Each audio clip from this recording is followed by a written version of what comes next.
Kita nak buka casing ni untuk cuci. So kita ada beberapa skru lah. Satu.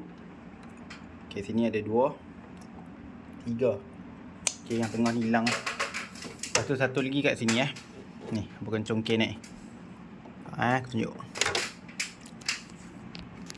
Okay, nampak tau. Satu. Okay. Kena buka, pastikan skru semua buka, baru boleh tarik. Lepas tu ni ni kena cabut lah ni. Kalau tak cabut ni tak boleh buka ni. Ni yang apa, monitor suhu tu. Okay. Step ni apa jangan lupa apa jangan letak di bawah. Kalau tak boleh, mesti ada benda tak kena. Ni ada pin ni kan. Dia asal ni duduk macam tu, hampa angkat aja ni. Angkat 1 2 3 4 5. Okey. Bila terbuka je ni, hampa duduk kat bawah macam ni dan hampa tarik turun. Okey. Bila dia buka, sekejap kita tutup dengan plastik board tu. Lepas tu kat sini ada kapasitor. Kalau boleh hampa cabut lah. Lepas tu hampa ambil wire ni, part wire hitam ni. Bersorokkan sekali kat situ. Kita dah tutup dengan plastik satu lapis tu. Biru tu nampak Lepas tu ni kain ni sekejap kita guna nak lapik ni coil ni sebab kita nak sembok dari bawah. Okey, tu kita sangkut penyangkut. Lepas tu kita sangkut ni plastik ni, pastikan bersambung pipe ni kembali ke bawah. Okey, tips hampa kena bagi rapat ni. Bagi rapat plastik canvas ni ke body. Hampa kena hampa nampak ni. Nampak tu? Ada lubang kan? Masuk jari, tarik sikit. Lepas tu masukkan canvas ni, bagi rapat ke dinding. Kalau hampa tak bagi rapat je ni, tak bagi ayak habis menitik, jatuh ke hampa punya dinding.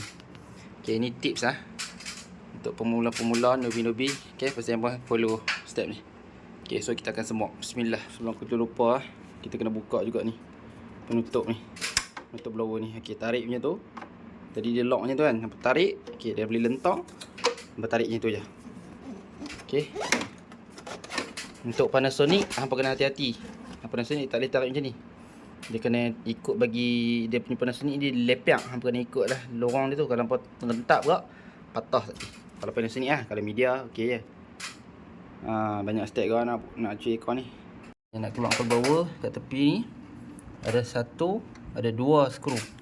Okey, dah keluar blower kan. Dah boleh angkat Okey, dah boleh angkat. So tarik lah blower keluar.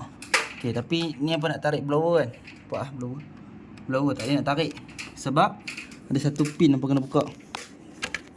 Pin ni tersorok sikit aku tunjuk. Ni nampak jari aku ni. Ada pin putih, nampak pin putih tu. Jolok pakai test pen.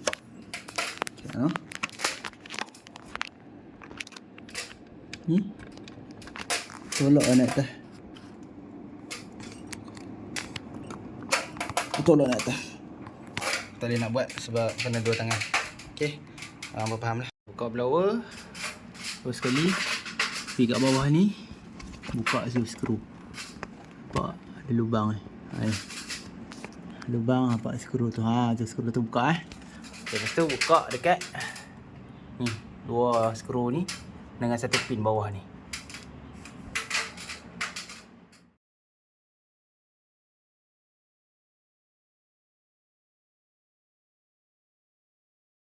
Kepada beginner, hampa jangan buka blower ni.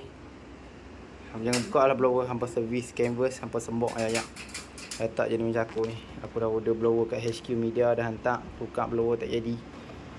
Ni motor fan ni. Aku kena buat keluar ni. Seksa ni. Dalam board sensor ni, soket ni kena cabut. Memang seksa. Ni aku nak try pasang. Ada pukul 11 malam tau. Semalam tidur tak ada aircon. Hari ni tengoklah kalau ada rezeki. Okey. Ni motor fan, kena buka cover dia. Lepas tu kena angkat coil ni. Memang seksa. Lepas tu kena cabut dia punya soket ni. Soket bawah tu. Dia ada dua soket. Inverter ni. Model ni. Lain model lain lah. Tapi dia boleh guna apa ni, motor blower yang universal. Tu je aku nak share. Okey, hampa servis tak payah buka blower lah. Semua ayak guna water jet yang betul yang kuat sikit.